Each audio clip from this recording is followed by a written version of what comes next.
para descansar más temprano, quizás para salir, hacer alguna actividad.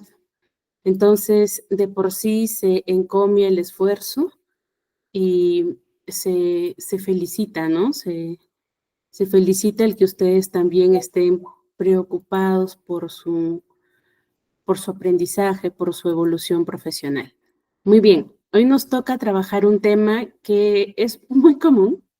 eh, Solemos tener siempre dificultades, ¿no? Siempre hay problemas en el aula, hay desde la misma interacción de los estudiantes, ¿verdad?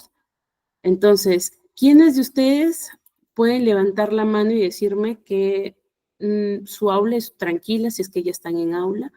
O nunca han tenido dificultades en el salón. A ver, ¿cuántos de los presentes podemos decir, hey, a mí me pasa, en mi aula no hay problemas?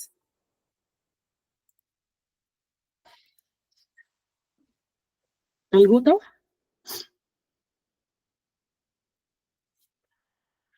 Buenas noches, Julia. Buenas noches. ¿Alguno de ustedes que confirme que sí hay problemas, cierto? Y querer que los problemas desaparezcan o no existan es algo que podemos hacer realidad. ¿Qué dicen ustedes?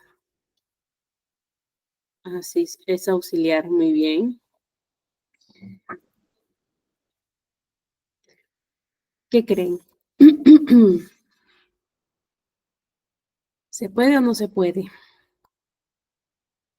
Sí. Perdón. ¿Podremos tener un aula que nunca tenga problemas? Muy bien, Silvia, de hecho, ¿verdad? Con estrategias, con tácticas, sobre todo con herramientas para poder resolucionar o solucionar los problemas dentro del aula, ¿no? Para gestionar el aula. Y aquí, ajá, sí. De hecho, que no existan problemas es querer una utopía. Siempre van a existir la interacción, el roce, el que los chicos estén conviviendo entre ellos, eso siempre va a generar alguna discusión, algún problema dentro del aula, ¿no? Por la misma interacción. Entonces, ¿podemos tener un aula que gestione mejor los conflictos? Sí. Buscar un aula que nunca tenga problemas, eso sí va a ser utópico. ¿Ok? Entonces, hoy lo que vamos a trabajar, lo que vamos a ver es cómo gestionar un aula y algunas estrategias para resolver conflictos. ¿Ok? Entonces, el objetivo de esta clase es que nosotros podamos identificar y abordar los problemas que tenemos dentro de aula. No esperar a que se den, sino yo tengo que estar pendiente de algunos predictores, de algunos disparadores de eventos conflictivos dentro del aula. También, como ya lo habíamos visto en nuestra segunda clase, en nuestra tercera clase, perdón, sobre la educación socioemocional. Entonces, utilizar alguna de esas estrategias para incluirlas dentro de nuestra currícula, de nuestra programación anual, para que también podamos irles enseñando a nuestros estudiantes a gestionar, ¿ya? A comprender lo que están sintiendo. A nosotros no nos enseñan cómo se siente, pero podemos enseñando, podemos irles, sobre todo que ellos vayan reconociendo las emociones, cómo se perciben en el cuerpo, ¿no? Cuál es la reacción fisiológica de las mismas y cómo es que esto impacta en la conducta o en el comportamiento de las personas. Y el tercer objetivo es que nosotros podamos también diseñar o incluir dentro de nuestras actividades consejería, ¿no? Y yo escuchaba una educadora colombiana, decía, muchas veces nos preocupamos en la escuela por solo dar conocimiento, pero no nos enfocamos en regalar al menos unos minutos para poder dar consejería, ¿no? O escuchar a nuestros estudiantes.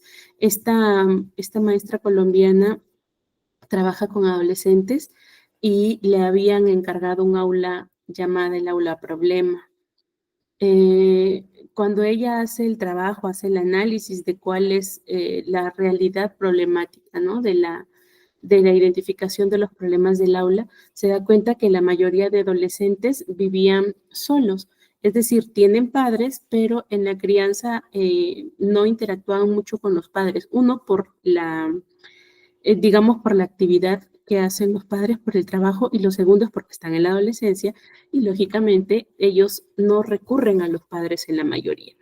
Entonces hace un ajuste respecto a un momento dentro de la clase, ¿no? Diariamente, cuando le tocaba, ella era la tutora del aula, cuando le tocaba la actividad de tutoría, trabajaba conversaciones, ¿no? Conversatorios. Entonces, estos espacios donde los chicos puedan expresar sus preocupaciones, donde puedan pedir consejos o pedir ayuda o contar historias de un amigo que le pasa, ¿no? Entonces, a mi amigo se llamaba la dinámica que esta educadora utiliza para iniciar la apertura, para iniciar el conversatorio, pero luego les ayudaba a que ellos reconocieran que era su historia y que era un espacio seguro donde ellos podrían expresar sus preocupaciones.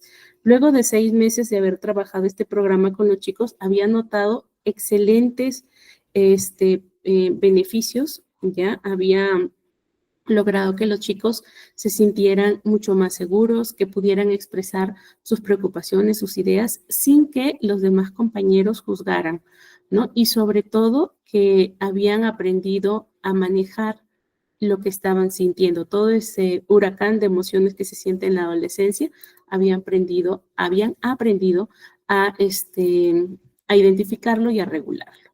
Entonces, los objetivos de la clase es conocer un poco estas historias, ir entendiendo cuáles son, qué necesidades nosotros debemos ir cubriendo o como educadores generando dentro del aula para poder generar aprendizaje. ¿Ok? La mayoría de estas situaciones no se resuelven como en la teoría, se resuelven utilizando las situaciones, utilizando las experiencias cotidianas para poder resolver. ¿Ok? Por lo tanto, no hay problemas que se presenten de la misma manera todos los días, pero sí nos pueden permitir conocer o identificar cuáles son las raíces o cuál es la causa del problema para saber cómo podemos abordarlo. ¿Listo? Entonces, esta es nuestra última clase y vamos a empezar. ¿Están todos dispuestos? ¿Sí? ¿Están listos? Gracias, Silvia. ¿Por allí? ¿Alguien más? Perfecto. Muy bien.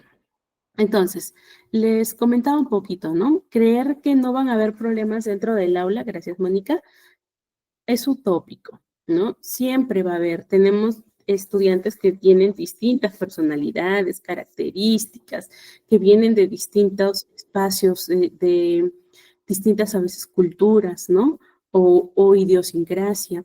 Entonces, van a existir estos desencuentros, estos roces entre ellos. Dependiendo de la edad, va a ser también la complicación del asunto, pero no significa que porque no lo trabajé o no lo enseñé a temprana edad, no lo voy a poder resolver o atender más tarde. La facilidad de gestionar un aula y de buscar entrenar a quienes participan en esta aula para resolver conflictos es un trabajo progresivo, ¿ok?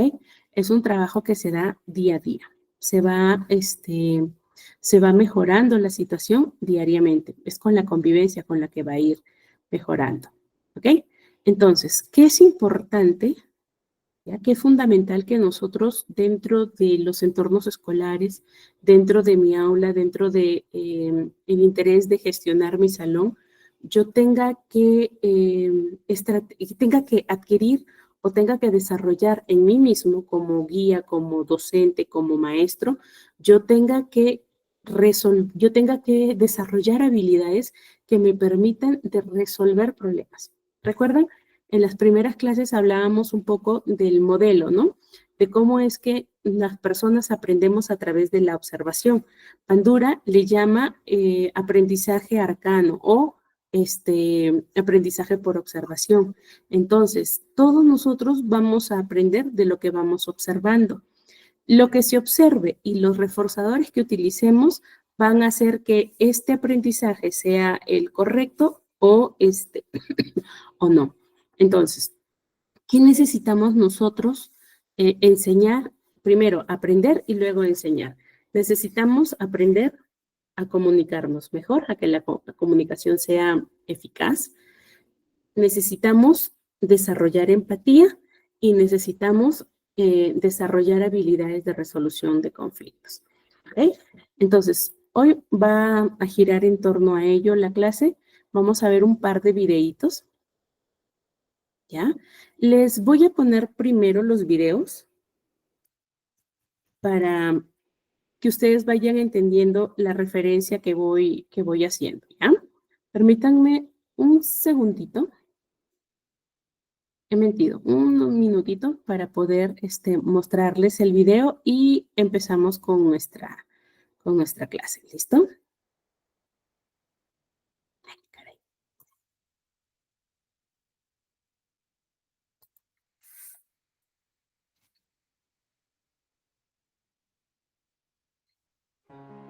Estos son Emil y su superior Arthur.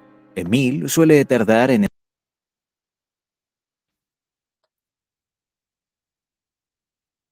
entregar los proyectos a tiempo. ¿Se Esto observa? Confírmenme, por favor, si se ve. ¿Sí? Listo. ¿Se escucha también?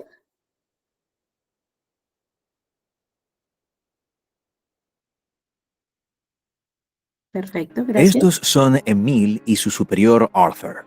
Emil suele tardar en entregar los proyectos a tiempo. Esto provoca el enfado de Arthur, de los clientes y en general hace que toda la imagen de la empresa se resienta. Para resolver el problema, Arthur reprende a Emil. Emil, por supuesto, se defiende. Tiene sus propias razones y se produce un fuerte desacuerdo y conflicto entre ellos, lo que hace tenso el ambiente en la empresa. ¿Qué podría haber hecho Arthur diferente? Emil metió la pata, pero ¿es posible resolver la situación sin crear un conflicto? Uno de los métodos para resolver los conflictos es la técnica OIS, que consta de 3 elementos. El primer elemento de esta técnica es la observación. En la práctica, esto implica que describas lo que has observado de una manera objetiva, pero sin hacer acusaciones. Debes ser preciso, pero no debes juzgar a la otra persona. Por ejemplo, Arthur podría haberle dicho a Emil que éste entregó sus 3 últimos proyectos con 2 días de retraso. Como puedes ver, se trata de una declaración de hechos sin ningún tipo de juicio. El segundo elemento de la técnica OIS es el impacto. El impacto es nada más que explicar qué tipo de reacción provoca en ti esta cosa que observaste. Debes centrarte en ti mismo, sin hacer acusaciones a la otra persona. No intentes leer su mente, no intentes averiguar por qué ha actuado así, ya sea por pereza, por distracción o por cualquier otra cosa. Arthur, por ejemplo, podría decir que esta situación le estresa, que entregar los proyectos tarde hace que él también se retrase y corre el riesgo de que el cliente rescinda del contrato por incumplimiento del plazo. Como puedes ver, Arthur describe sus sentimientos, pero no lanza acusaciones contra Emil. El tercer elemento de la técnica OIS es la solicitud. Ahora puedes decir lo que quieras, expresa tus necesidades y trata de ser educado. De este modo conseguirás que la otra persona se comprometa a algo a lo que puedas referirte más adelante. Arthur podría decir que prefiere que Emil cumpla sus plazos o que le avise cuando necesite más tiempo. Luego, juntos pueden pensar en una solución a este problema. Una buena estrategia es formular su necesidad en forma de pregunta. Emil, ¿podrías hacerme saber de antemano que necesitas más tiempo? Emil tendría que ser muy poco generoso para responder, no podría. A una petición formulada a manera de pregunta, es muy difícil negarse. Como puedes ver, la técnica OIS es corta y muy sencilla. Te permite buscar intencionalmente un compromiso y pedir la comprensión de la otra parte. Solo hay que recordar estos tres elementos. 1. ¿Qué observaste? 2. ¿Cómo te hace sentir? Y 3. ¿Qué esperas de la otra persona? Entonces, hay muchas posibilidades de que el conflicto ni siquiera se produzca. El segundo método consiste en salir del triángulo del drama. A menudo, los participantes en un conflicto asumen espontáneamente determinados roles. Estos papeles son el acosador, la víctima y el salvador. A veces, un participante en el conflicto puede desempeñar todos estos papeles por turnos. Veamos el siguiente ejemplo. Marta llega a casa después de un duro día de trabajo. Lo único que desea es pasar una tarde en paz y tranquilidad con su marido Antonio. Cuando entra, encuentra a Antonio sentado a la mesa con su amigo Mateo. Han preparado la cena y también han dejado la cocina hecha un desastre. Y de buen humor están bebiendo cerveza. Marta se mete en el papel de acosadora y hace sus primeras acusaciones. Antonio no se siente culpable y asume el papel de víctima. Esto lleva a un conflicto. Antonio pasa de ser la víctima a ser el acosador y Marta empieza a hacerse la víctima. Mateo se une a la discusión tratando de alivianar la situación y asumiendo el papel de salvador. Sin embargo, la mediación fracasa y Marta vuelve a ser la acosadora. Ahora Mateo es la víctima y Antonio juega el papel de su salvador. Al mismo tiempo se convierte en el acosador de Marta. El conflicto está en punto muerto. A cada ataque le sigue un contraataque. En este punto muerto, los participantes ya no se preocupan por encontrar una solución, sino por imponer sus reglas y ganar poder. Ninguno de los papeles es mejor que los demás, aunque solo el término acosador tiene una connotación negativa. La víctima, al fin y al cabo, suele ser manipuladora, inductora de la culpa, se lamenta y se queja, mientras que el salvador a menudo es parcial y se entromete sin ser invitado. Cuando te encuentras en una situación similar, intenta determinar qué papel desempeñas en ese momento. Si eres la víctima, hazte responsable de la situación y de tus sentimientos. Deja de quejarte y de hacer sentir culpables a los demás. Si tú eres el acosador, deja de saltar, culpar y hacer acusaciones. Practica la crítica amable y constructiva.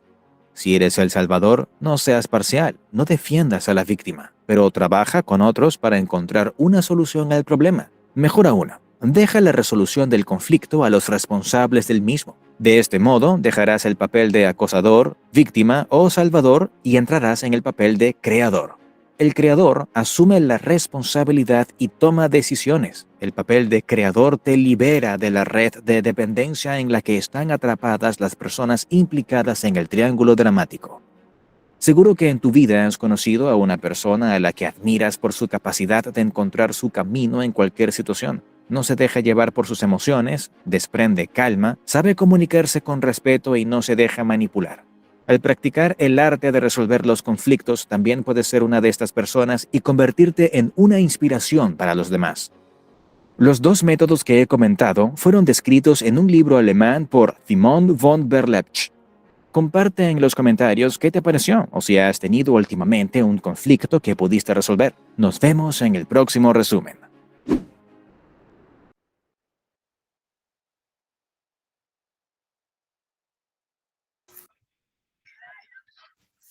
Muy bien. ¿Habían escuchado antes? Gracias, Scarlett. Justo les iba a preguntar. ¿Habían escuchado antes sobre estas técnicas?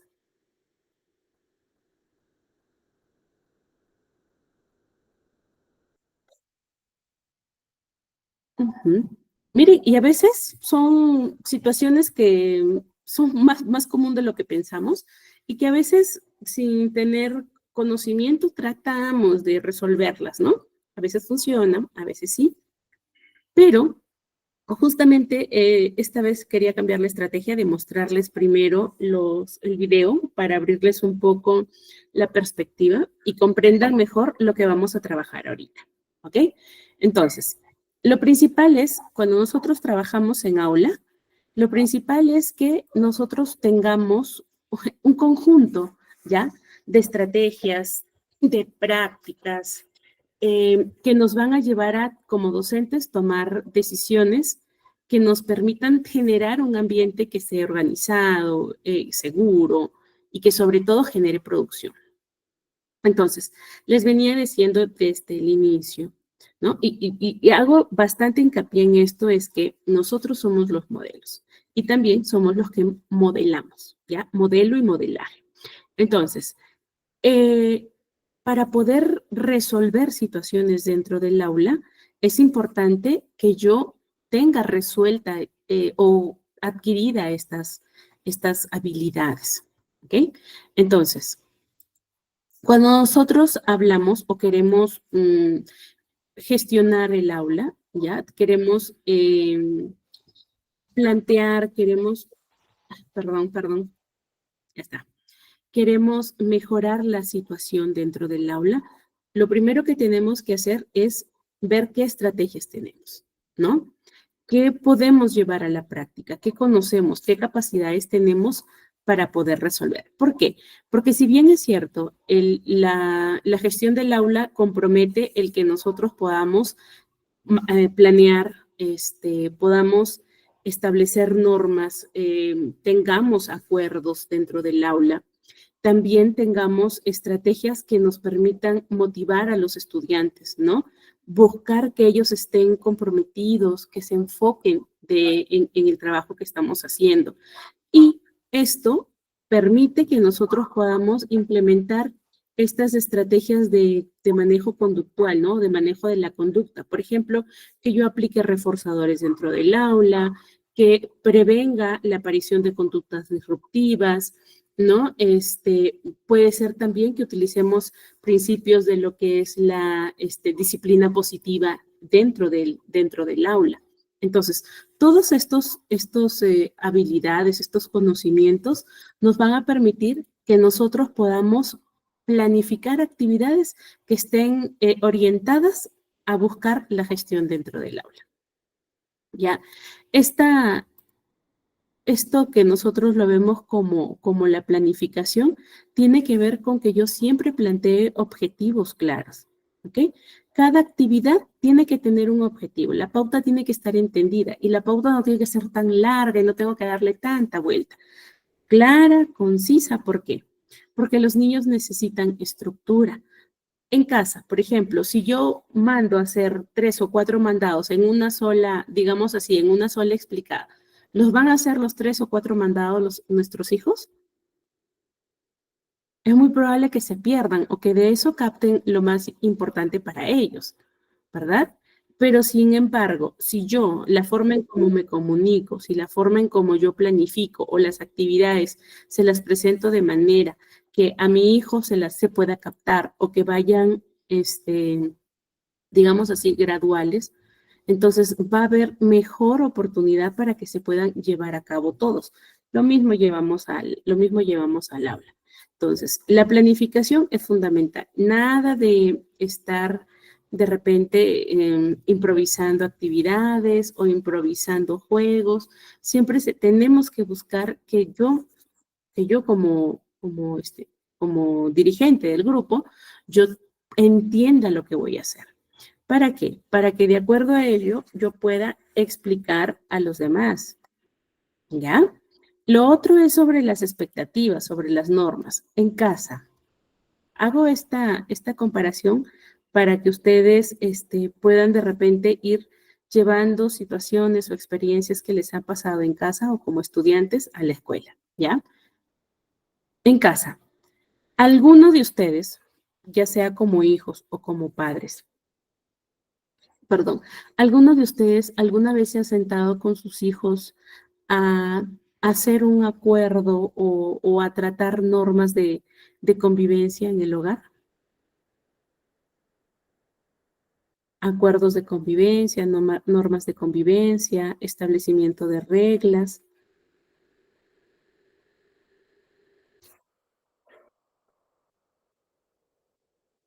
Muy bien, Julia. ¿Quién más?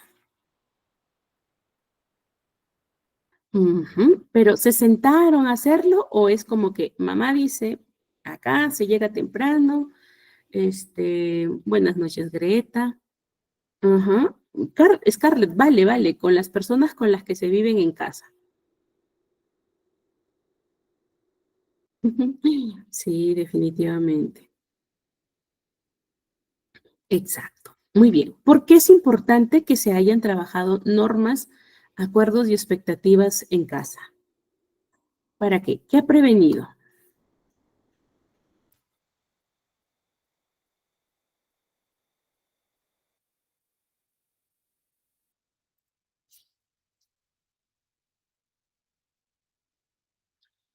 Ajá, conflictos. Muy bien. Ha prevenido conflictos. ¿Y qué pasa cuando ya está el conflicto? Ujú, para una buena convivencia. Bien. ¿Qué pasa si ya está el conflicto? ¿Para qué les han servido sus normas de convivencia, sus acuerdos, sus reglas?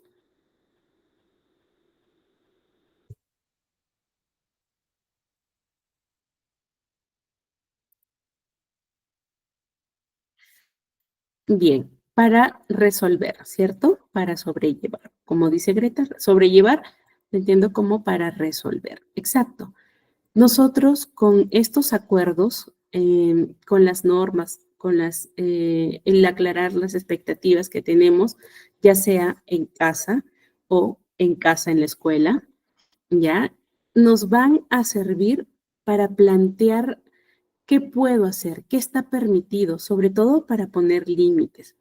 Y lo otro es que nos permite tener una hoja de ruta, permite trabajar con ética sobre cuáles van a ser las medidas correctivas respecto a infringir estas normas. ¿Por qué?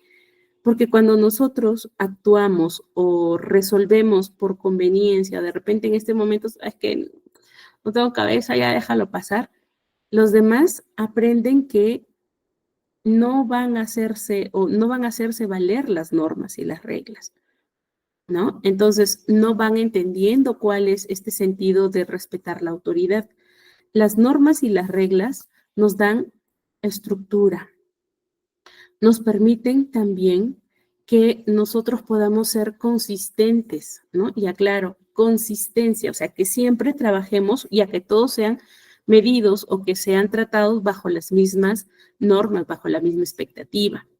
Entonces, eso va a generar que dentro del aula sepamos también cuáles son las consecuencias de nuestros actos que no se ajustan a los acuerdos que se dieron en aula. Desde un principio, cuando nosotros empezamos el año escolar, que es una de las actividades que se hace dentro de aula es trabajar los acuerdos de convivencia, ¿cierto? Es lo primero. Ahora, los trabajas a inicios de año y a final de año ya, si te acordarás cuáles eran. Esto de las normas y expectativas no solamente está dentro de armarlo, de decir, mira, esto va a ser nuestra hoja de ruta, sino que también esto se pueda explicar, se pueda comunicar de forma clara con los alumnos, que ellos también tengan esta oportunidad de poder entender cuáles son sus deberes, sus derechos y que estos puedan ser comunicados, refrescados, puedan ser también modificados de acuerdo a cómo va creciendo el grupo. Porque yo al principio puedo poner una norma de convivencia como todos levantamos el brazo y respetamos nuestro turno para hablar. Y de repente a mitad de año todos ya tienen esa conducta, ya lo incluyeron dentro de sus formas, de sus hábitos. Entonces, ¿puedo mantener la misma norma? Ya no, porque ya crecieron, ya lo aprendieron. Tengo que incluir normas que necesiten en el momento mi grupo de aula para poder trabajar. Entonces, por eso es importante que yo plantee el que siempre se estén revisando estos acuerdos de convivencia, sea en casa o sean acuerdos de convivencia dentro de el aula. Ahora, en cuanto a la motivación, ya, eh, para que pueda funcionar esto que les venía explicando acerca de cuáles son los acuerdos de convivencia, yo tengo que buscar también que los alumnos participen, o sea, que se involucren, que sean parte de, ¿ya? Del propio aprendizaje. Entonces, eso es lo que tenemos que buscar. Cada vez que mis alumnos consiguen algo, o resuelven o actúan de acuerdo a mi código de conducta, a la forma en cómo, cómo ellos vienen respetando, yo tengo que celebrar el logro. O sea, tengo que encomiar, porque esa es parte también de lo que ellos van a recibir como reforzadores. Entonces, ¿en qué nos va a beneficiar trabajar todo esto? Evelina entró. Muy bien, ¿en qué nos va a beneficiar? Nos va a permitir, pues, que dentro del aula nosotros podamos generar clima positivo, podamos manejar los conflictos dentro del aula, ¿no? Prevención de conflictos y saber cómo actuar o intervenir de forma temprana para manejar el conflicto que se ha dado. Y lo tercero es que a través de estas experiencias, de la forma en cómo ustedes manejan las situaciones, los alumnos van a poder aprender a través del modelado. ¿Ok? Si yo como docente actúo como mediador o de repente como árbitro o voy mostrando la forma en cómo se pueden resolver situaciones, entonces ellos van a aprender a través de la forma en cómo yo respondo a estas situaciones. ¿Ok? Entonces, eso es importante.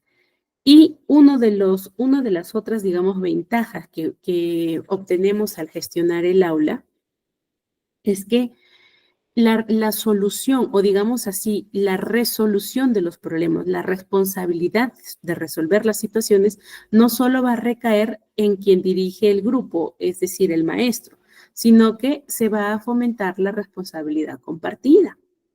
Entonces, si tú tienes a tus estudiantes que participan activamente en la creación, en la actualización y en la difusión de sus normas y acuerdos de convivencia, entonces esto va a generar que ellos se sientan que pertenecen a algo, que son parte de, que sobre todo se comprometan a esos acuerdos que llegan y que recuerden, ¿no? Cuando nosotros tratamos de vivir en base a valores, por ejemplo, yo digo, yo soy responsable, entonces mis comportamientos, mis conductas están relacionadas a esos valores.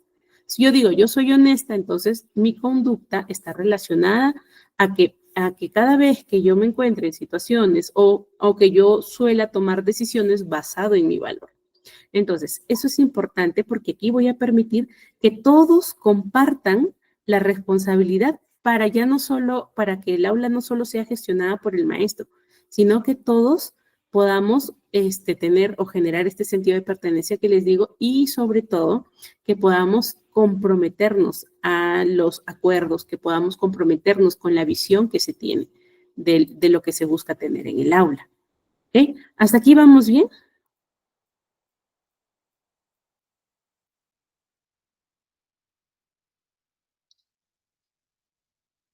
¿Sí? Perfecto. Muy bien. Ahora, les pongo otro videito. ¿Listo? Pongo otro videito. Estamos a tiempo. Aquí está.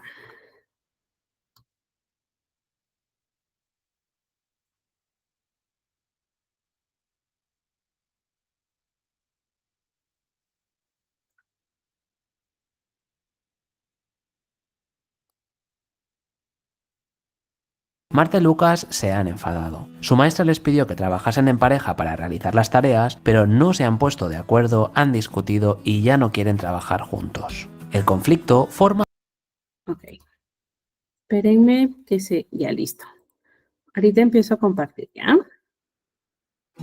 Marta y Lucas se han enfadado. Su maestra les pidió que trabajasen en pareja para realizar las tareas, pero no se han puesto de acuerdo, han discutido y ya no quieren trabajar juntos. El conflicto forma parte de la vida, de la existencia y de la convivencia. Solemos asociar la palabra conflicto con violencia, problemas, pelea o enfado, pero no nos damos cuenta que el conflicto en sí es una oportunidad para poder llegar a un acuerdo y por lo tanto fortalecer nuestra relación con el otro. En el siguiente vídeo vamos a ver cómo debemos actuar frente a los conflictos que nos podemos encontrar en nuestras aulas y veremos la forma de crear alternativas de solución pacífica y equitativa con el objetivo de mejorar la convivencia y el bienestar en nuestras clases. Además, si te quedas hasta el final del vídeo, te explicaré las claves para resolver los conflictos de manera genuina e innovadora.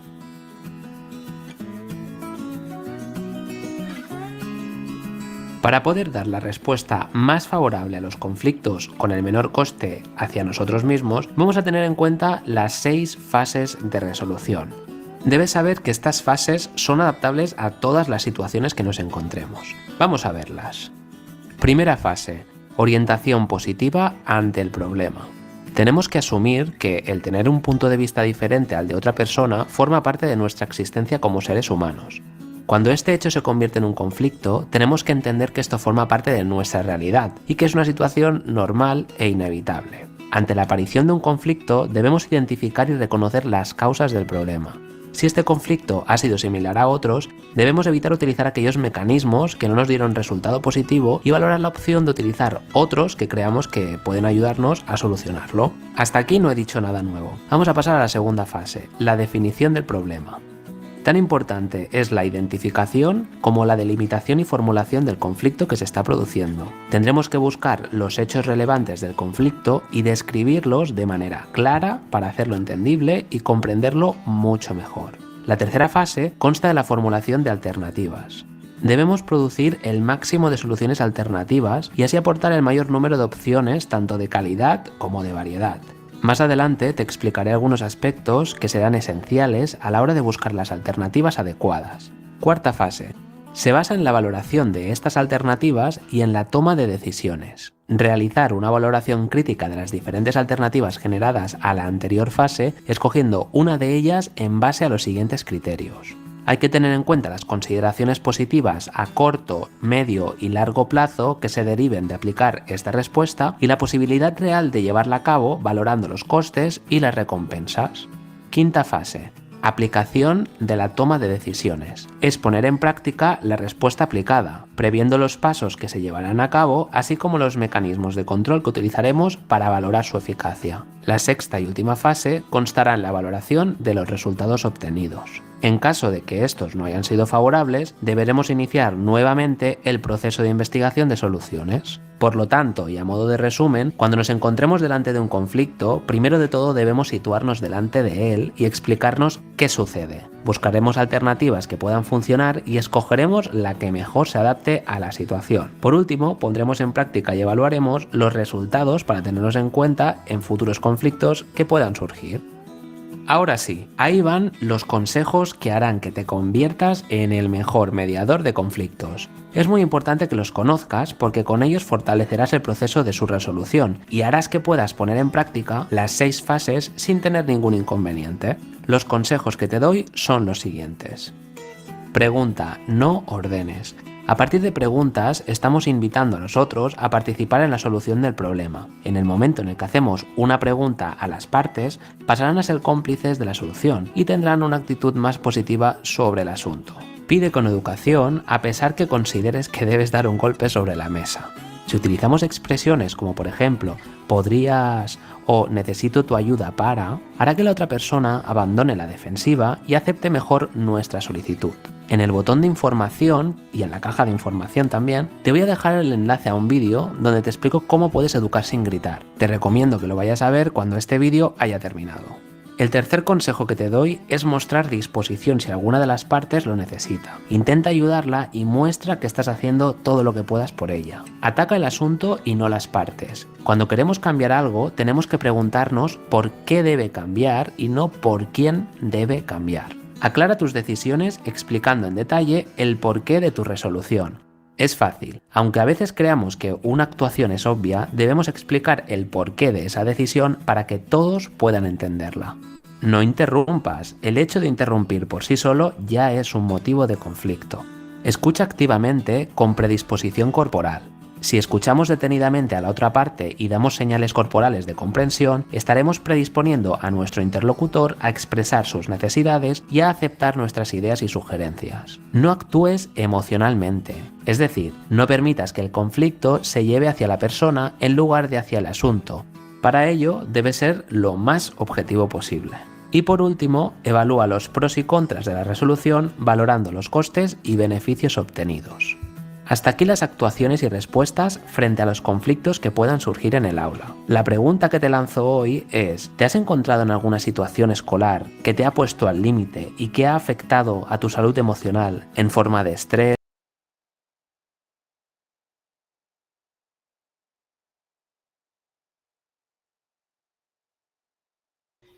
Muy bien. Este videíto está un poquito más extenso, está un poquito también más teórico, pero es importante tener una noción de lo que vamos a conversar ahorita, ¿ya? Para que nosotros podamos resolver las situaciones que surgen dentro del aula, es importante que no seamos reactivos, ¿ok? Muchas veces yo les llamo disparadores, es decir, situaciones que te hacen recordar la forma en cómo viste o quizás cómo resolviste antiguamente una situación que es parecida a la que se presenta actualmente. Entonces, es importante que si yo quiero aprender o yo quiero mejorar la forma en cómo soluciono los conflictos, yo tenga que también hacer un autoanálisis. ¿Ok? Para ello, como veían en el primer y en el segundo video, es importante que yo tenga primero la disposición de no creer que tengo la razón en todo. Entonces, una de las cosas quizás que han podido identificar dentro del segundo video es que utilice esta frase, ¿no? Pregunta. Dice, pregunta, no ordenes. Entonces, mayormente cuando nosotros nos enfrentamos a situaciones, problemas dentro del aula, ¿qué solemos hacer?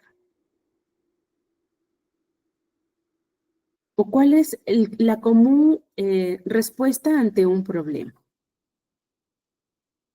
Buscamos culpables, ¿cierto? Es lo primero que se busca.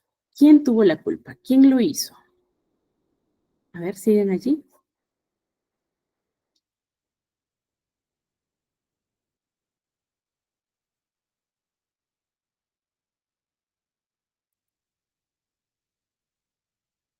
Siguen allí, ¿verdad?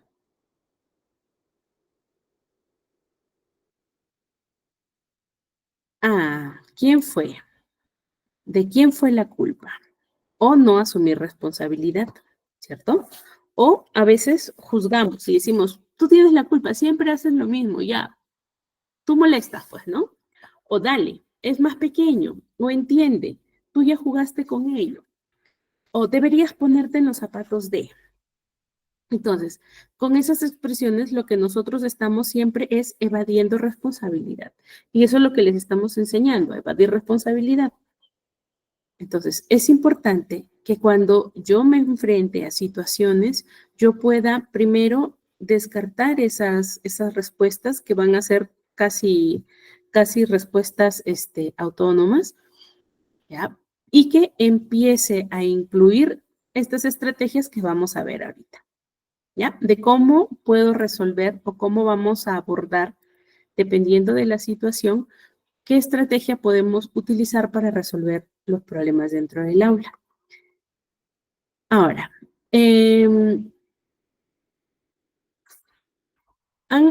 vayamos leyendo, ¿ya? ¿Ustedes han leído o han escuchado alguna vez esas estrategias para resolver problemas?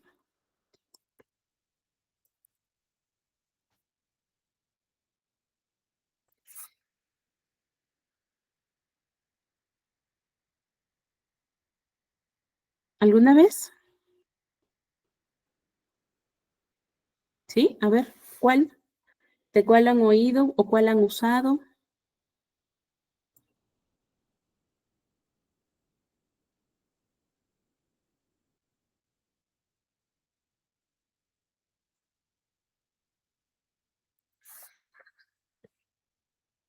Muy bien.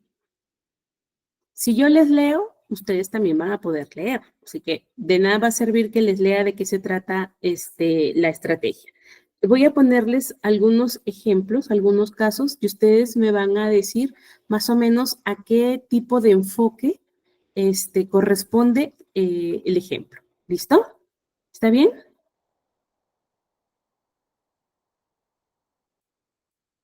Perfecto. Ok. Listo. Muy bien. A ver, les pongo ahora este ejemplo. ¿Ya? Em, Hay dos estudiantes, dos chicos de aula, que están discutiendo porque uno de ellos interrumpió en una exposición, ¿ok? Grupal. Entonces, ese es el problema. Una discusión que surge a través de una presentación de grupo. ¿Qué estrategia o qué enfoque nos serviría para poder resolver el asunto?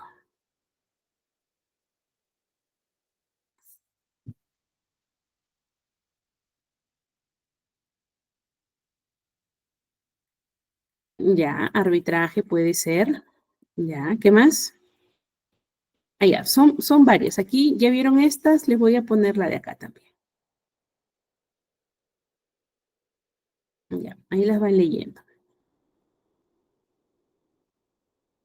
Arbitraje. Bueno, ahora yo les doy una solución.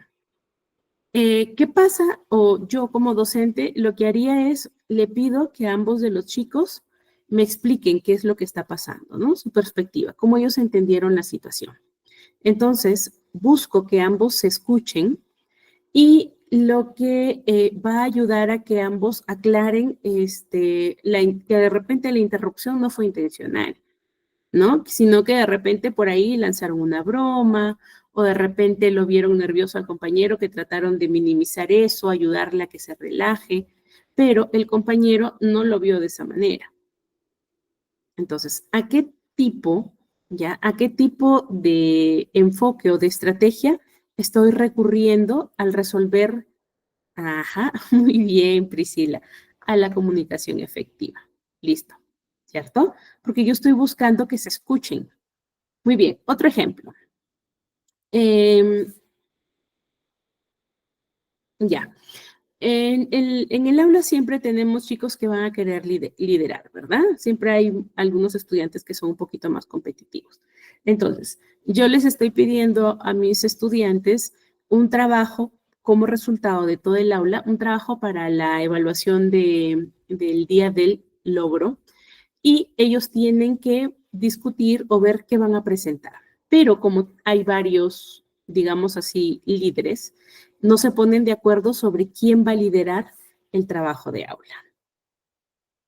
Les pregunto, ¿qué podríamos utilizar nosotros? ¿Qué enfoque podríamos utilizar para intentar resolver el problema?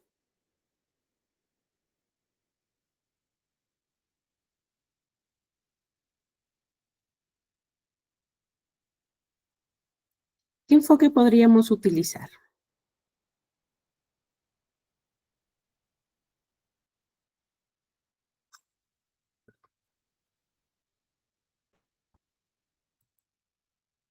Ya, negociación. ¿Qué más?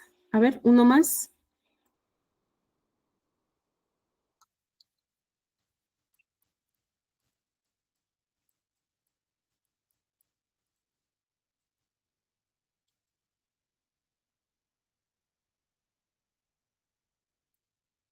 Negociación. Bueno, vamos. Les digo la solución, la posible solución, no es la única, para que vean que no siempre coincidimos en la forma en cómo vamos a resolver. Si fuera yo lo que haría es pedirle que ambos chicos expresen su punto de vista, que destaquen cuáles son sus destrezas, quizás sus capacidades y por qué creen que serían mejor elegirlos para que puedan ellos guiar, ¿no? Liderar el grupo, liderar el trabajo. Entonces, lo que estoy haciendo, ¿qué enfoque o qué estrategia, a qué estrategia corresponde?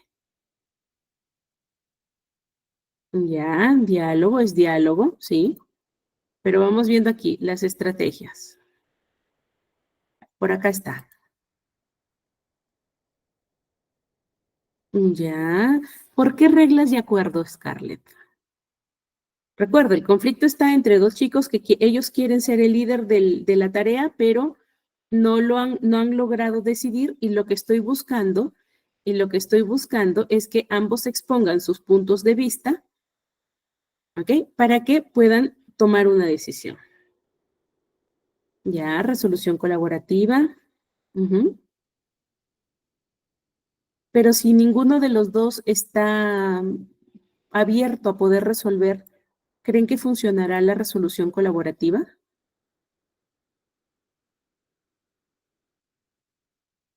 Ujú, bien, Julia, es la mediación. ¿Por qué? Lo que yo estoy buscando es que ambos propongan, ¿por qué ellos? ¿Cierto? Una vez que ellos ya se escucharon, ya entendieron, recién puedo llevar a la resolución colaborativa.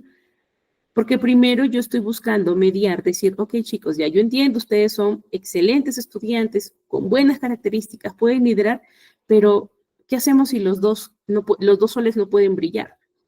¿Cómo llevamos esto? Entonces, de la mediación puedo saltar a la resolución colaborativa.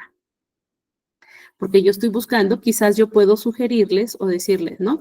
¿Y qué les parece si de repente dividimos el trabajo, dividimos el proyecto y quizás tú, como tus habilidades de dirección, puedes ir buscando que los chicos se comprometan y tú, como tienes mejores habilidades en planificación o organización, estructuras el trabajo por tareas y hacemos el seguimiento en conjunto. ¿Ven? Entonces, yo a ambos los pongo de líderes en distintas actividades de acuerdo a sus características, ¿cierto? Mismo proyecto, distintas etapas y luego un solo resultado. Entonces, ¿qué he buscado? He buscado mediar, luego negociar y el tercero es que ellos lleguen a los acuerdos, resolución colaborativa. Entonces, un ejemplo más o menos entendiendo la dinámica, ¿cierto? ¿Sí? Muy bien. Ok, esto puede pasarnos más frecuente con pequeñines, pero el error que solemos cometer es forzar a que la paz o que se concilien en el instante en que suele surgir el problema. Entonces, hay unos niños que están jugando en el aula, están, digamos así, que se han puesto muy intensa en la competencia, ¿no? Y lo que yo hago es decir, ya, nadie juega, se termina el juego. Ese es el problema.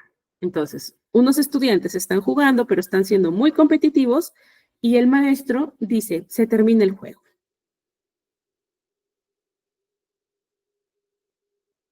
¿Qué estoy utilizando? ¿Qué enfoque?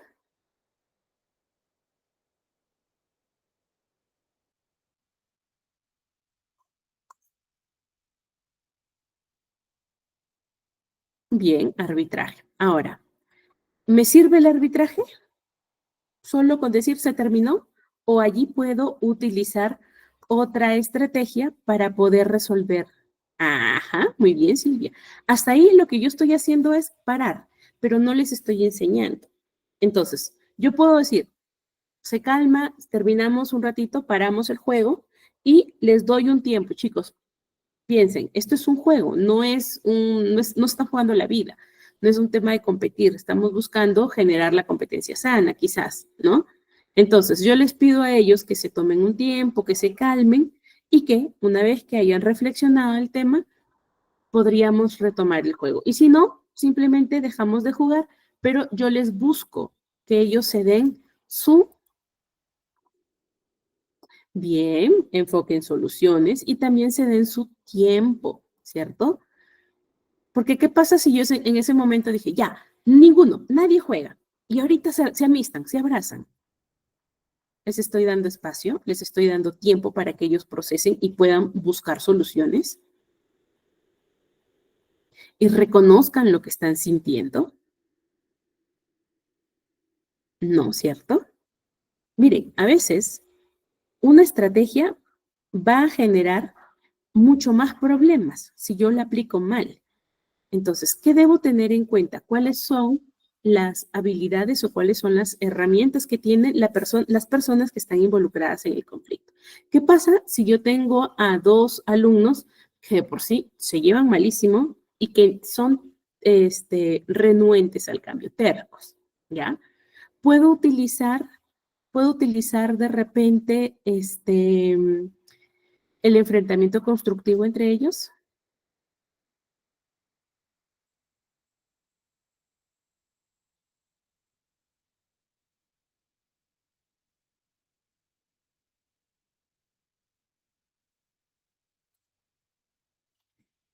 ¿Qué dicen?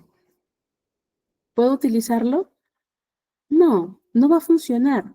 Lo que voy a hacer es forzar la situación para restablecer la paz, pero para mí, para que no me den más problemas.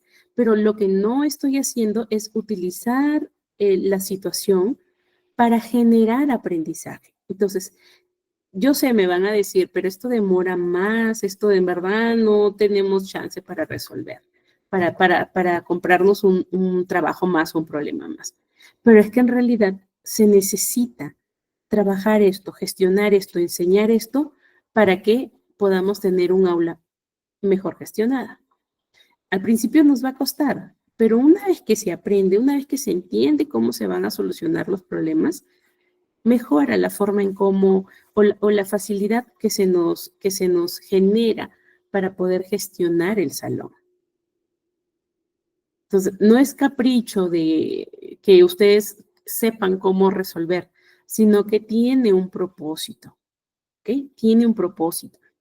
Entonces, lo primero es que yo establezca mis normas, siempre sea respetuoso con mi aula, fomente la comunicación, busque siempre ser flexible, busque opciones para poder resolver y que yo no sea siempre el que resuelva, sino que, como les decía, la responsabilidad sea compartida.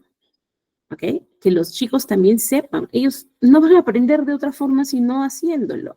Entonces, hay que permitirles que ellos también vayan tomando decisiones. Y lo más importante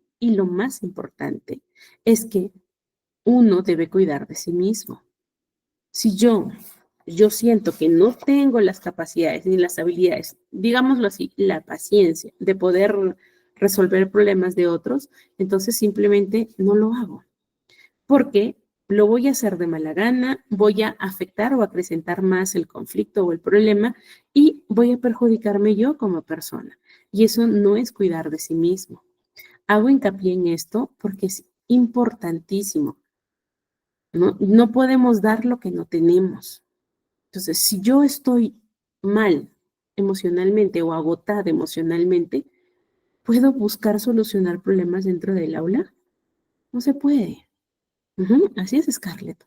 No puedo dar lo que no tengo. Si yo no estoy tranquila, yo no estoy bien, yo estoy fastidiada, cansada, hartada, agotada o agotado.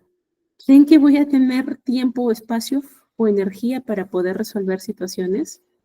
No. ¿Qué hacemos normalmente? Lo dejamos pasar, nos hacemos de la vista gorda, preferimos que no involucrar familias ni nada y que ya solito. No es como este pensamiento, ¿no? No atender es mejor que comprarse el problema. O sea, igual solo va a pasar. No hablar de ello es mejor que hablarlo. Entonces, no es la forma adecuada. ¿Listo? Recuerden, la idea es que nosotros les enseñemos y que luego ellos aprendan y gestionen solos, ¿no? Es como que yo no quiero que solo vengas con el problema, ven con la solución. Cuéntame la solución que ahí me voy a enterar del problema. Entonces, eso es lo que buscamos enseñar. Desarrollar, son habilidades que son súper importantes cuando nosotros estamos en esta etapa, en la adulta. Bien, ahora, lo que vamos a ver ahorita en esta última media hora, vamos a ver ya qué enfoques o mediante unos ejercicios vamos a ir resolviendo, ¿ok? Hay unos ejemplos, hay unos casos que vamos a trabajar esta última hora y ustedes me van a indicar cómo lo vamos a ir afrontando, ¿ok? Vamos a practicar. ¿Están listos?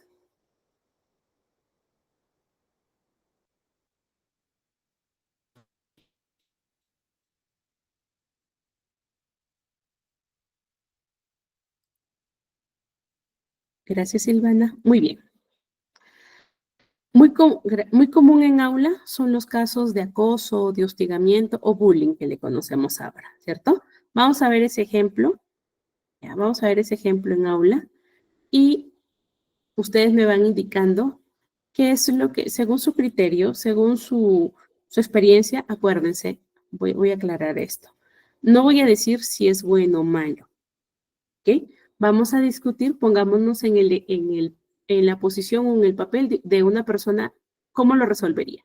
Y vamos viendo si eso genera, como decía el segundo video, la forma en cómo nosotros afrontamos los problemas no es del todo definitivo. Lo definitivo o lo importante es ver si esas acciones que yo hago para resolver los problemas están resultando. Porque si yo siempre resuelvo de la misma manera, por ejemplo, castigando porque se burlan, entonces, ¿quién no está aprendiendo a resolver problemas? ¿Quién está ignorando que no funcionan esas estrategias? El que las aplica, ¿cierto? Entonces, no va a mejorar nada, no va a hacer nada. Es más, mejor si no hiciera nada. Entonces, ahorita vamos a ir viendo casos, son tres casitos. Y ustedes me van a ir diciendo, coméntenme, pueden alzar la mano, abrir el micrófono, platicar acerca de cómo resolverían o quizás en alguna experiencia similar, cómo lo resolvieron. ¿Listo? Antes de empezar, por aquí había visto que habían levantado la manito y se me ha pasado. Si, no me acuerdo quién fue. Bueno, si aún quieren participar o opinar, ahora es el momento, pueden levantar su manito antes de empezar con los ejercicios. Consultas, dudas, reclamos, apreciaciones, comentarios, lo que quieran hacer ahora, por favor.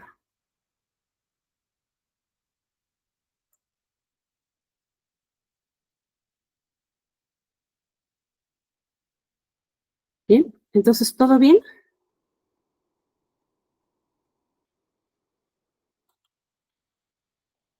A ver, me confirman. ¿Me confirman para no sentirme tan solita en esta sala?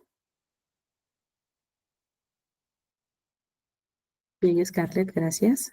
Gracias, Priscila. Muy bien, entonces avanzamos, no hay comentarios. A ver, Jeremy.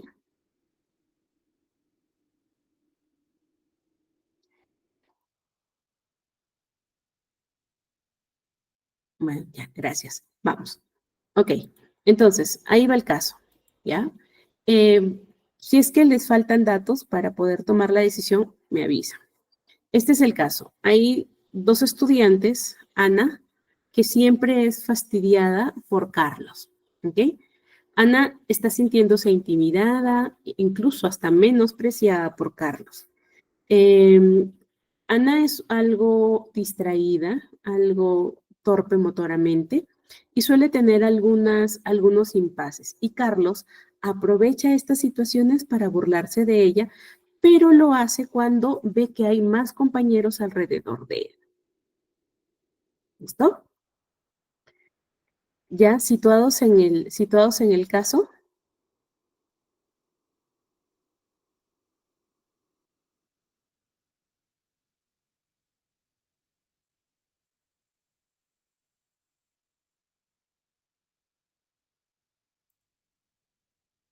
Ajá, muy bien.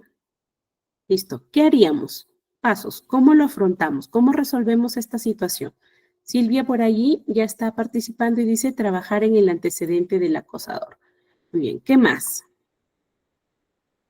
De repente los niños, yo vi que se burlaban o unos compañeritos vinieron a comentarme. ¿Qué debo hacer?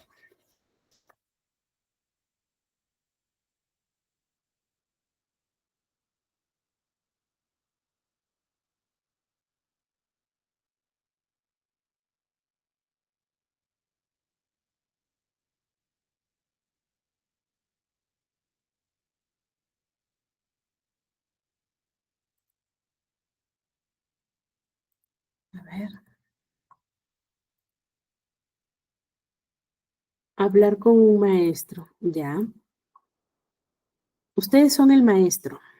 Y a ustedes ya acudieron los demás compañeros a decirles que Carlos suele tener ese comportamiento, ¿no? Se burla de Ana, hace bromas pesadas, ¿no? Y posiblemente esté siempre em, incentivando a que otros compañeros hagan lo mismo que él. ¿Cómo lo resolvemos? A ver, un minutito más para que lancen sus ideas. Comenten, chicos, comenten. No hay de otra forma en el aprender. Tienen que hacerlo. Y como les dije, no hay respuesta buena ni mala.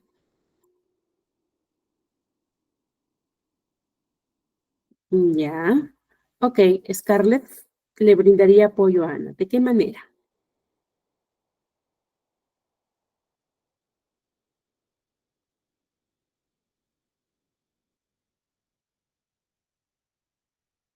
Ya, trabajar autoestima. ¿Qué más hacemos?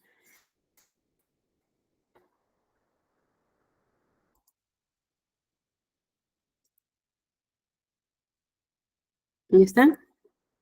¿Listos? Muy bien. Bien, Jeremy. Es lo principal, es lo primordial. Antes de intervenir, antes de familiarizarse o vincularse con el agresor o con la víctima, lo importante que yo debo hacer es observar, ¿ok? Observar. Primero, ¿qué voy a hacer? Evaluar. A ver, voy a tomar atención. ¿Cuántas veces es que Carlos se comporta? ¿Lo hace solo cuando está solo? ¿Lo hace en compañía? ¿Los demás compañeros refuerzan el comportamiento de Carlos? ¿Mm? Tengo primero que observar cuáles son estas interacciones que están teniendo estos dos niños y cómo es que interactúa. Maestra, una pregunta. ¿El examen era solo hoy? Em, Creo que sí, hasta hoy, hasta las 12. Ajá, sí. Tienen chance todavía, está sencillo también. Listo, entonces, lo adecuado es primero observar. ¿Por qué? Porque si yo no me tomo el tiempo de recopilar información desde mi observación o desde mi juicio, desde mi postura, voy a actuar en base a lo que me dicen los demás. Y eso puede llevarme a que también la forma en cómo solucione sea un poco parametrizada o sesgada. Otro de los, digamos, de las cosas que debemos mejorar es que no me puedo poner a favor de, porque allí estaríamos utilizando o nos estaría pasando lo del triángulo dramático. ¿Se acuerdan? Víctima, acosador y salvador. Triángulo dramático. Entonces, si yo voy a prestarle ayuda a Ana directamente, entonces, ¿en qué me estoy volviendo? En el salvador, ¿cierto? La idea es que nosotros identifiquemos estos roles y entremos con una postura o con un rol creador. Entonces, si yo voy y digo, ay, pobre Anita, mira, tienes que defenderte de esta forma aquí, ya vamos a trabajar a tu autoestima que está baja. Puede que no esté baja, puede que la niña esté muy bien, pero no está sabiendo cómo manejar o cómo enfrentar el acoso del otro niño. Entonces, siempre nosotros nos enfocamos en trabajar digamos así, con la víctima o con la abusada, ¿no? Y no trabajamos con la persona que también está infringiendo. Entonces, cuando son casos de bullying, acuérdense, el enfoque o digamos, lo adecuado, ya, lo necesario es que se trabajen las tres posiciones. Quien victimiza, este, testigos y víctima. Así es. Suena un poco raro la palabra víctima, pero es víctima, victimario y testigos.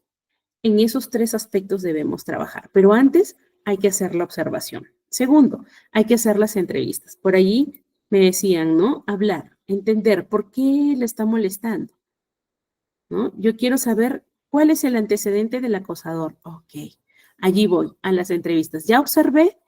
Ahora me voy a las entrevistas para corroborar las hipótesis que estoy armando o formulando cuando yo observo. Entonces, me reúno siempre por separado, por cierto, cuando hay que trabajar casos de acoso, no es juntos, no es en aula, es siempre por separado, para que podamos conocer cuál es la postura, por qué lo hizo, qué inició, qué lo motivó, las preocupaciones, lo que se siente, desde ambas partes. ¿Ok? Con esto yo voy a entender qué desencadena el problema. Recuerden, no me voy a ir digamos, en lo que observé. No me voy a centrar en eso. Tengo que ir más atrás, pasos más atrás. Una vez que ya tengo la observación y tengo las entrevistas, yo ya formulé mi caso. Entonces, puedo empezar a intervenir. Y esa intervención tiene que ver con la intervención directa. Ahí está, brindarle apoyo a Ana, brindarle apoyo a Carlos, hablar con los testigos, porque aquí decía bien claro, ¿no? Que cuando estás solo, no tiene esa conducta. Cuando hay más personas que observan a Carlos, molesta a Ana. Entonces, también tengo que hablar con los testigos. Jeremy, ¿listo? ¿Qué más tengo que hacer? Una vez que ya voy con las intervenciones directas, ¿qué pasa si yo no puedo resolver la situación? No puedo, no soy objetiva.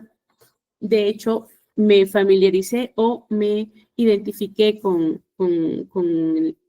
la víctima. Entonces, yo ya estoy un poco sesgada. ¿Qué debo hacer? Dependiendo. Si yo siento que no tengo las estrategias para manejar el conflicto, tengo que pedir ayuda. Segundo, en todas las escuelas, estatales o privadas, siempre hay protocolos de acción en base a estas dificultades, a estos casos.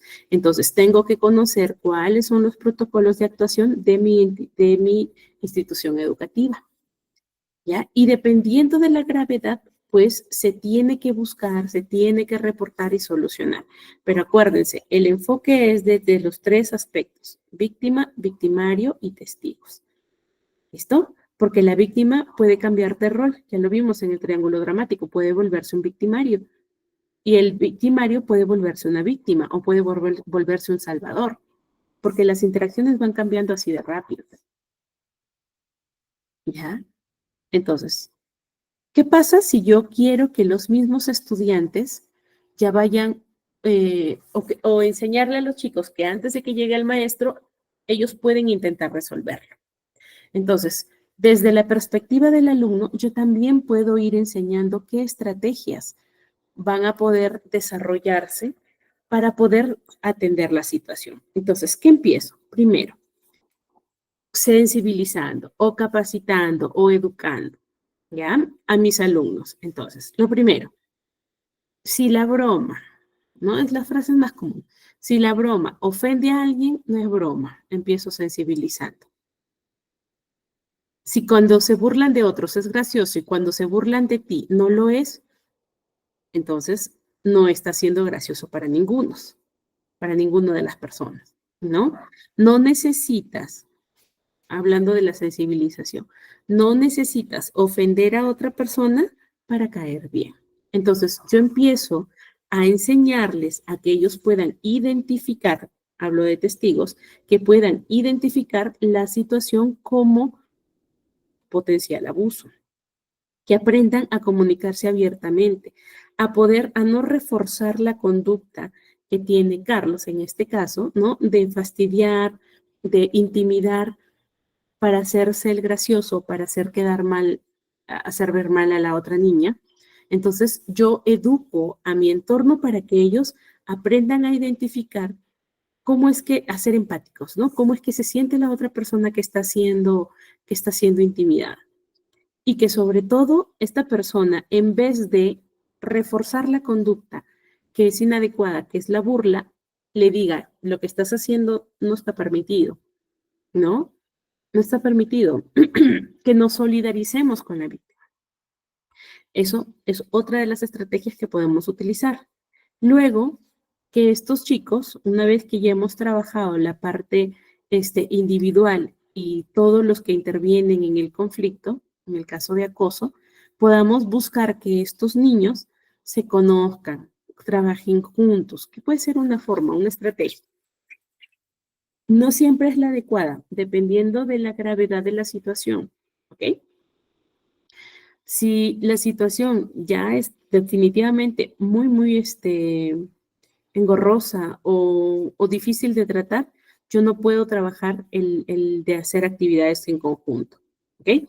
Por ejemplo, últimamente, creo que les comentaba en la clase anterior, de estas dos alumnitas en la misma aula, pero que no se llevan bien. Una le molesta a la otra porque es muy aplicada y la otra le molesta que sea descuidada en sus estudios. Entonces se enojan. ¿Puedo hacerlas que ellas trabajen en conjunto? No, porque no estoy trabajando lo primordial, lo necesario. Tengo que hacer actividades por separado para luego incluir en actividades juntas para que ellos puedan aprender a colaborar o resolver situaciones en marcha, ¿ya? Y el cuarto paso sería reforzar o entender o socializar nuevamente las normas de convivencia. Entonces, el hacer recordar cuáles son las conductas o cuáles son los comportamientos o decisiones permitidas nos va a ayudar a que podamos ¿ya? Nos va a ayudar a que podamos solucionar, ¿ya? A través del uso de las normas de convivencia o de repente los reglamentos de las escuelas. ¿Listo? ¿Hasta aquí vamos bien?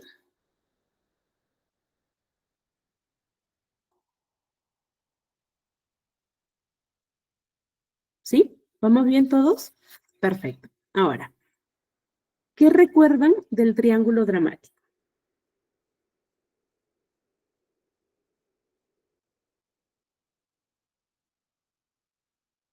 A ver. Ok, ¿cuáles son los roles?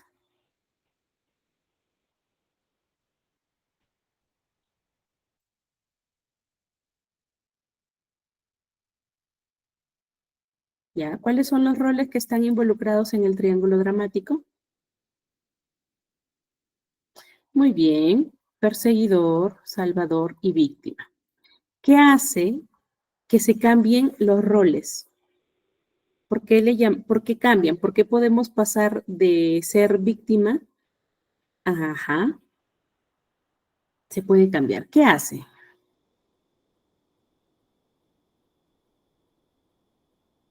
Ya, voy a seguir con el ejemplo de Carlos y de Ana. Y de repente, yo me alío con Ana y digo, ay, sí, Ana, pobrecita Carlos, tú siempre la andas molestando, Ana, que no sé cuánto. Y de repente Carlos me dice, no, Miss, yo no la molesto esta vez. Ella es la que me molesta siempre, supongamos, ¿no? Ella me molesta siempre. Y yo siempre le digo a usted y usted no hace caso. ¿Cambiaron los roles o no? Ajá, muy bien, Silvia, porque todos quieren tener la razón, ¿cierto? Recuerden que el rol de perseguidor es quien tiene el poder, porque va a adoptar esta posición de acusar, de crítica, de razón. Por eso es que van a cambiar. Yo como maestro puedo entrar como salvador, pero de repente la niña, la víctima dice, pero yo le he dicho siempre a usted y usted nunca me ha hecho caso. ¿Quién se está volviendo víctima? La profesora. ¿Quién se está volviendo perseguidora? La que antes era víctima. ¿Y quién está volviéndose el salvador? Probablemente el perseguidor. Cambian los roles, ¿ya? Esos son dependiendo de las coaliciones, dependiendo de la vinculación que tengan dentro de la estructura, dentro del conflicto. Entonces, claro, el maestro tiene que ser neutral. Por eso les explicaba antes, les explicaba el observar, el entrevistar y luego el que uno formula, tratar de intervenir si es que tiene las herramientas, las estrategias. ¿Ya? Entonces, esto es importante que nosotros tengamos en cuenta. ¿Solo me sirve para el colegio? No, te sirve para todas las situaciones que vivas. Si tú eres consciente del rol que tienes, del rol que juegas dentro de los conflictos, vas a ser mucho más consciente para tomar decisiones. Esto cambia el rol de salvador a creador. Y eso es lo que nosotros debemos ir aprendiendo, aportando, desarrollar. Siempre estar pendientes, ¿no? Si yo me doy para un lado, no busco solucionar, estoy acrecentando el problema. Entonces, primero, ¿qué hago? Estrategias.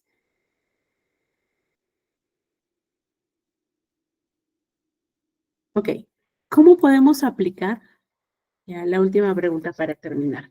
¿Cómo aplico los conceptos del triángulo dramático a la escuela? a mi aula? ¿Cómo aplico? A ver, ideas.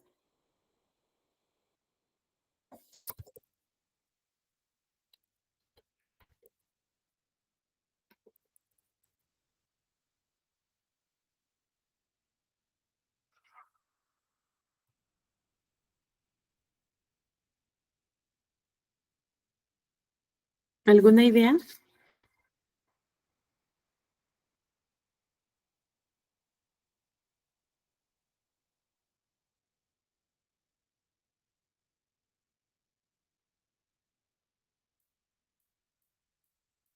¿Ideas? ¿Ideas?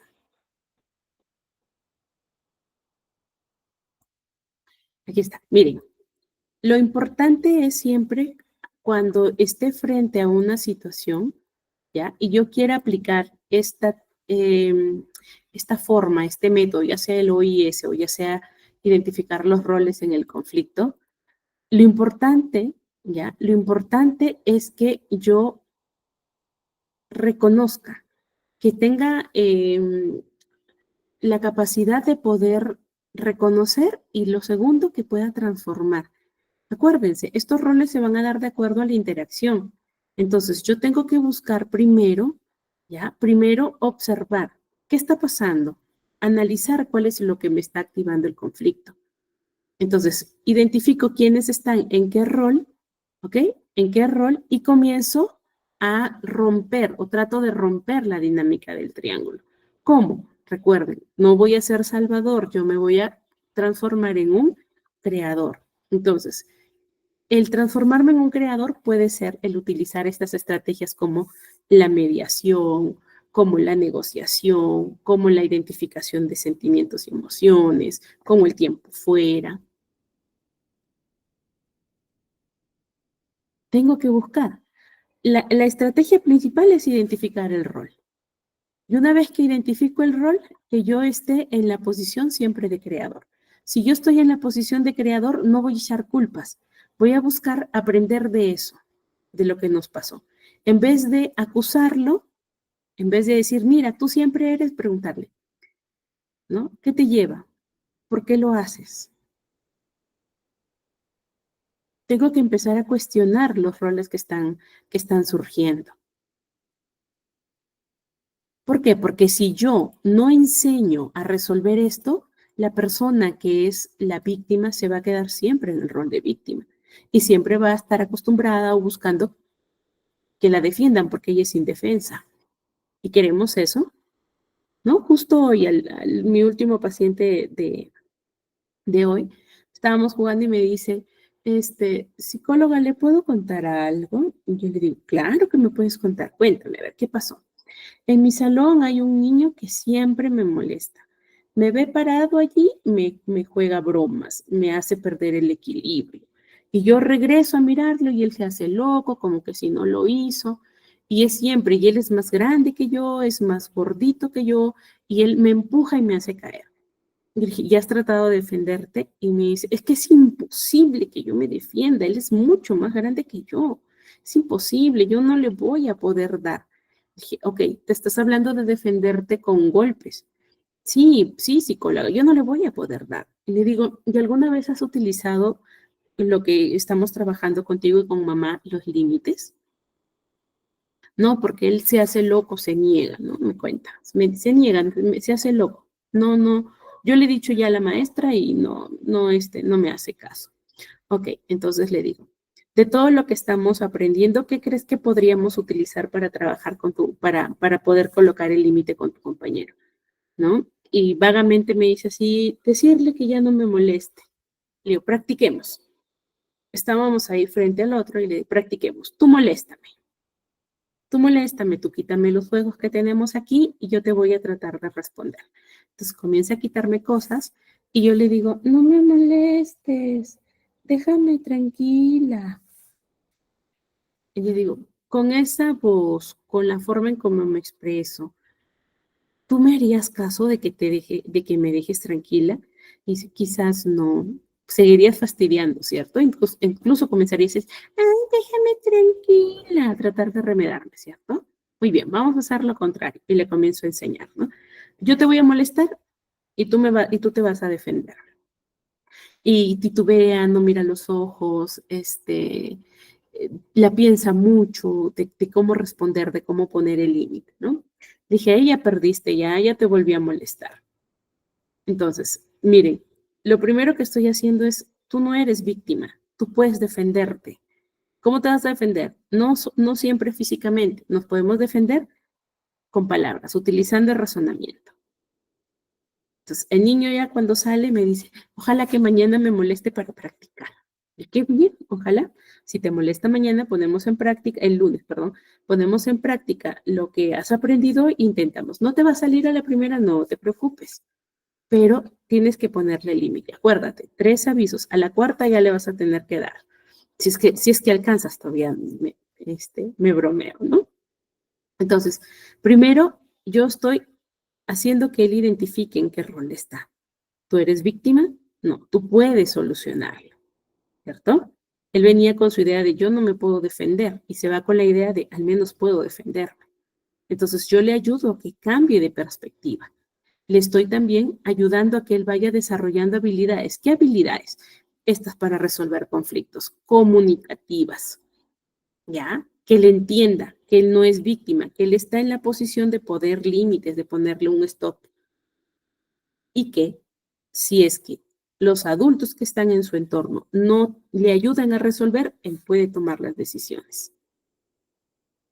Entonces, eso, cuando yo enseño a mis alumnos a identificar los roles dentro del conflicto, yo también les estoy enseñando a que ellos asuman responsabilidad por sus acciones, porque no siempre va a haber una persona que los salve, tienen que aprender a defenderse.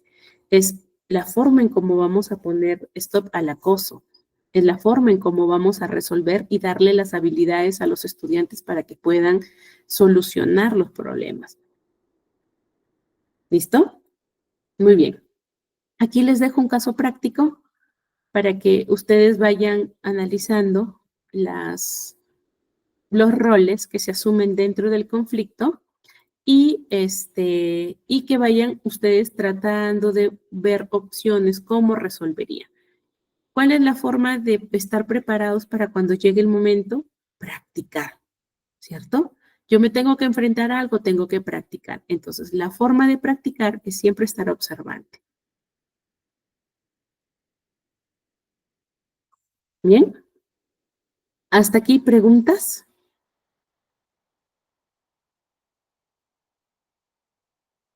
¿Preguntas, dudas, consultas? Sus preguntas van a ser a qué horas van a resolver el examen. Muy bien, listo. Espero que les haya servido estas 2 semanas de clases. Espero en verdad que hayan aprendido alguna estrategia o algún concepto se haya quedado y que en base a eso desarrollen más las ideas, investiguen un poco más. Bien, lo importante, acuérdense, cuidar de su salud mental. Segundo, ¿ya? Evaluar, identificar no solo quiénes tienes como estudiante, sino qué tipo de trabajo estás haciendo tú como docente, como maestro. Tercero, ser flexible, estar abierto a los cambios, ¿ya? Cuarto, tomarme un espacio dentro de mis actividades para que yo pueda trabajar también la vinculación emocional con mis estudiantes, ¿no? Cuando yo los los llamo por su nombre, les respeto, les escucho, eso va acrecentando la relación, la forma en cómo te vas a vincular con la otra persona. Entonces, eso es importante para que nosotros podamos generar aprendizaje, ya sea intelectual como aprendizaje y desarrollo de habilidades que son necesarias para nuestra vida cotidiana. ¿Ok? Muy bien. Entonces, hasta aquí, muchas gracias a todos ustedes por su tiempo, por su dedicación y nos estamos encontrando por ITEC hasta otra oportunidad. Muy bien, cuídense mucho, por favor, no se vayan para escuchar los alcances de nuestra coordinadora. ¿Listo? Que tengan bonito fin de semana, bonita noche, nos encontramos luego.